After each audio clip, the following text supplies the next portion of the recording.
Welcome to the Cozza Lawcast, where life, business, and the law collide. And now, here's your host, attorney, and founder of the Cozza Law Group, Rocco Cozza. Welcome to the first episode of the Cozza Lawcast. My name's Rocco Cozza, and I'm the founder here at the Cozza Law Group in Pittsburgh, PA. And before we get to the topic of today's video, I want to spend a few moments just talking to you about what this podcast is about, why we started it, and what you can expect. So I'm a business lawyer and a business owner myself. Outside of being a lawyer, I also own quite a few other businesses. So I understand the struggles that entrepreneurs and business owners face when it comes to navigating the law. I get to deal with many clients on a week-to-week basis, from large companies to small startups, and I see the struggles that they face. And then I understand there's so much information out there on the internet or just from talking to people in general, and it's hard to decipher what's right, what's wrong, what's good, what's not good. So we wanted to create this platform to really help educate you, provide some practical guidance. I believe the law doesn't have to be complicated. Too many people try and overcomplicate things. My goal as a lawyer and working with my clients is to really simplify things and give them practical guidance and advice. And I hope this platform or this podcast is a way for you to get some practical guidance and education on various topics when it comes to where the business and law intersect. So the first type of episode we're going to do is just me talking to you like this, maybe 10, 15 minutes, where I'm going to tackle a legal question, a legal topic, something someone asked me that past week. We've already compiled quite a list of questions that people have had from our clients and just from various entrepreneur groups I'm involved with. So that's the first type of episode. The second type of episode is where we're going to highlight other entrepreneurs. I feel very blessed that I get to work with amazing clients and they have amazing stories. And I want to give them this platform to showcase those stories, to tell us how they got started, to tell us where they are today, to talk about the challenges they faced, the questions they had along the way. And I'm hoping to use their stories as a backdrop to provide further education and practical guidance to you, the business owner and entrepreneur. So if you ever run into these issues, you know which path to take. So that's really the type of episodes we're going to have on this podcast. We're hoping to publish them weekly. So if you're watching this on YouTube, definitely subscribe to our channel. Hit the notification bell so you get notified when we do post videos. If you're watching it on Facebook, follow our page, Cozza Law Group. We'll be posting the videos there. And with that all being said, let's get to today's topic. Today we're going to talk about LLCs. And I want to give you 3 pieces of practical guidance to help you stay as best as possible protected from liability. Now, first, what is an LLC? Well, an LLC stands for Limited Liability Company. And it's a type of entity you can set up, and they're governed by state law. So every state has different rules when it comes to how to form an LLC. So you got to check with someone in your state. And I'm here in Pennsylvania, so I can talk about PA LLCs, and I'm going to use them as the example. So an LLC is something most business owners set up. That's one of the most common entities, in my opinion. And the whole reason of setting up an entity is to protect yourself from the liability of your business, right? If you run a business and you do something wrong and get sued, you don't want your home and all of your personal money and assets to be subject to that litigation. That's why you form an entity. But here's the thing. A lot of people tend to form these themselves, either through some self-help website or through just going online and filing it at the state level. And I will tell you this, in Pennsylvania, it's pretty simple to set up an LLC with the state. There's 2 forms you fill out. You can do it all online, and it costs $125.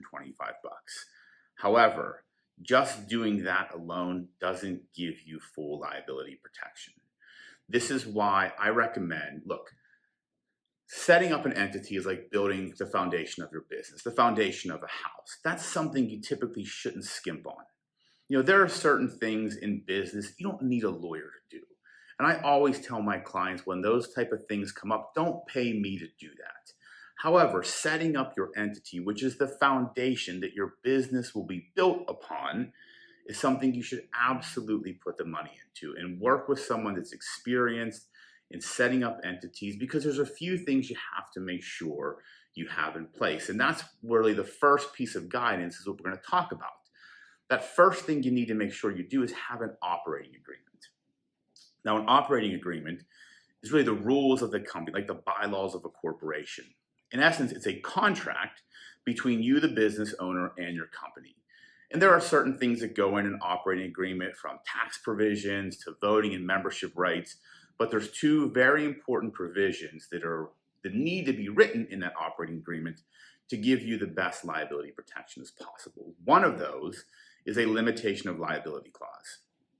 This basically says that you, the business owner, are not liable for any debts of the business. Now, that doesn't mean that you won't be liable for debts if you personally guarantee them, but that's a general statement saying you, the business owner, are not going to be liable for business debts. And then the second clause you need to have in an operating agreement is an indemnification clause.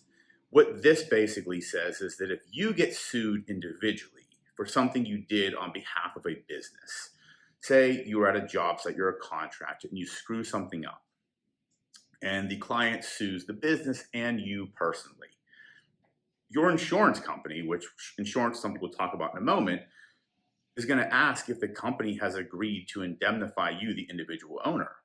If you have an operating agreement that says that, that's great. The insurance will most likely cover your claims.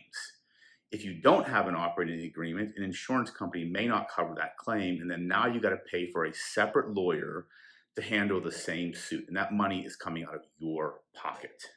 So the first piece of practical guidance you need to have or need to follow is have an operating agreement. Work with someone experienced in setting up your entity. The second piece of advice is get insurance. Now, just having an LLC and building the foundation the right way, that protects you personally from liability, right? So your assets are protected.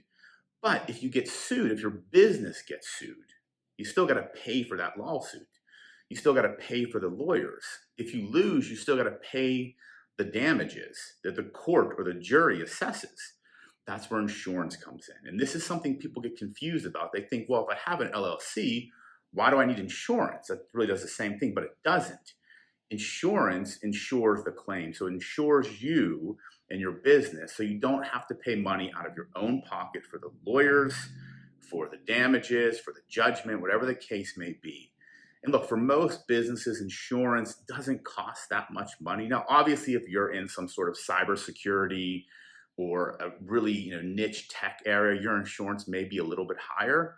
But I encourage everybody, even my clients, when we set up their entity, I encourage them, talk to an insurance broker and get insurance set up as soon as possible.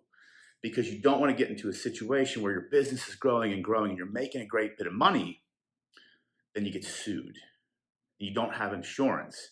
Now, all the money you banked has to go to pay that defense. And that's something that can be easily avoided by investing, $1,000 or $1,500 a year into a really good insurance policy. So that's the second piece of practical guidance. The third and final piece is set up a business bank account and make sure you do not commingle funds. So as an LLC, you have to treat it as something separate from yourself. So that means you need to set up a business bank account, and all of your business income goes into that account. All of your business expenses go out of that account. You never pay personal expenses from your business accounts. That's what the law calls commingling of funds, meaning you're mixing your business and personal expenses together.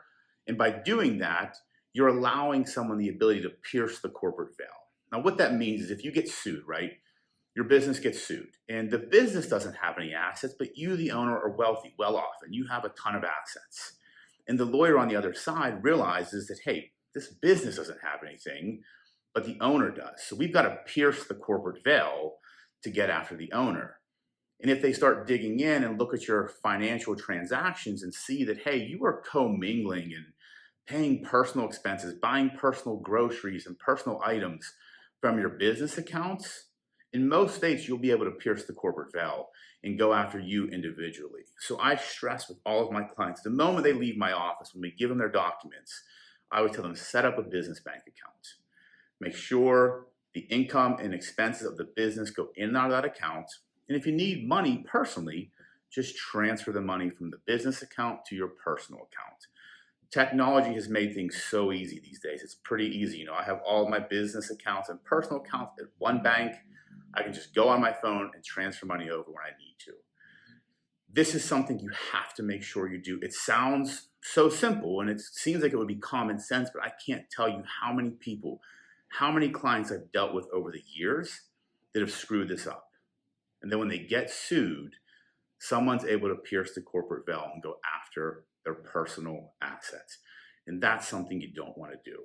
So look, as an LLC owner or a new business owner that just formed an LLC, these are the three things you have to make sure. Make sure you have an operating agreement and your entity set up the right way. Make sure you get insurance and make sure you don't commingle funds. If you follow these three pieces of practical guidance, you're going to put yourself in a really good position to protect yourself from liability. So that's all I have on this video. Obviously, you understand that this is not an attorney-client relationship. This is not meant to be legal advice. This is merely educational in nature. And if you do have legal questions, talk to someone in your state. If you're located in Pennsylvania, please feel free to reach out to our firm. The website is right here. Go check it out. I'd be happy to help you. Our team would be happy to help you and answer any questions you have. Hope you enjoyed this episode. Hope it gave you some value. And I hope you come back to the next one, and we will see you soon. Thanks for listening to the Cozza Lawcast, where life, business, and the law collide. To find out more about the Cozza Law Group, check out www.cozzalaw.com.